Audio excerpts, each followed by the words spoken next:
नाशिक ग्रामीण जिल्ह्यात गेल्या काही दिवसांपासून महिलांच्या गळ्यातील सोन्याचे दागिने हिसकावून पळ काढणाऱ्या चेन स्नॅचिंगच्या घटनांमध्ये वाढ झाली होती।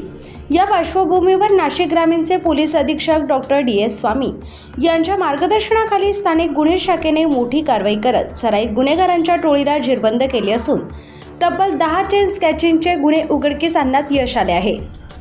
पोलीस अधीक्षकांनी वाढत्या चेन स्नॅचिंगच्या घटनांची गंभीर दखल घेत स्थानिक गुन्हे शाखा आणि संबंधित पोलीस ठाण्यांना विशेष सूचना दिल्या होत्या।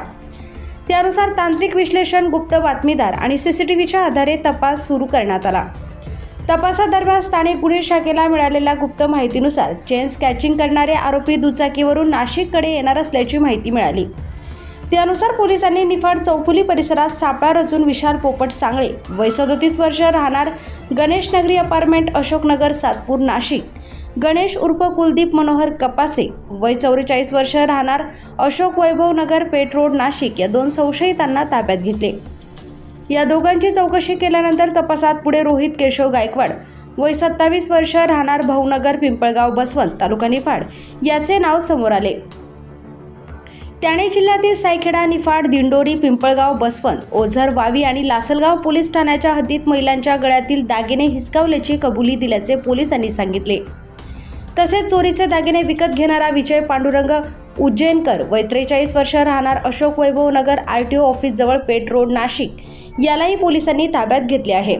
या कारवाई दरम्यान सायखेडा पोलीस ठाणे, निफाड पोलीस ठाणे, दिंडोरी पोलीस ठाणे, पिंपळगाव पोलीस ठाणे, ओझर पोलीस ठाणे, वावी पोलीस ठाणे व लासलगाव पोलीस ठाण्यातील गुन्हे उघडकीस आले आहेत। या सर्व ठिकाणी महिलांच्या गळ्यातील सोन्याच्या दागिन्यांची चोरी करण्यात आल्याचे समोर आले आहे। आरोपीकडून गुन्ह्यात वापरलेली FZ मोटारसायकल, मोबाईल फोन, सोन्याचे दागिने असा सुमारे 8,76,000 रुपयांचा मुद्देमाल जप्त करण्यात आला आहे। पोलिसांच्या माहितीनुसार अटक करण्यात आलेले आरोपी सराईत गुन्हेगार असून त्यांच्यावर यापूर्वीही नाशिक शहर व ग्रामीण भागातील विविध पोलीस ठाण्यांमध्ये जबरी चोरी, घरफोडी, दरोडा, फसवणूक आणि मारामारीचे गुन्हे दाखल आहेत। विशेषतः विशाल सांगळे हा सातपूर पोलीस ठाण्यातील एका गंभीर गुन्ह्यात फरार असल्याचेही तपासात निष्पन्न झाले आहे। नाशिक जिल्ह्यातील चेन स्नॅचिंगच्या घटनांना प्रतिबंध घालण्यासाठी वरिष्ठ अधिकाऱ्यांच्या मार्गदर्शनाखाली स्थानिक गुन्हे शाखेच्या पथकाने ही कारवाई केली। या कारवाईमुळे जिल्ह्यातील महिलांमध्ये सुरक्षिततेची भावना निर्माण झाली असून चेन स्नॅचिंग करणाऱ्या टोळ्यांवर पोलिसांनी मोठा आळा घातला आहे।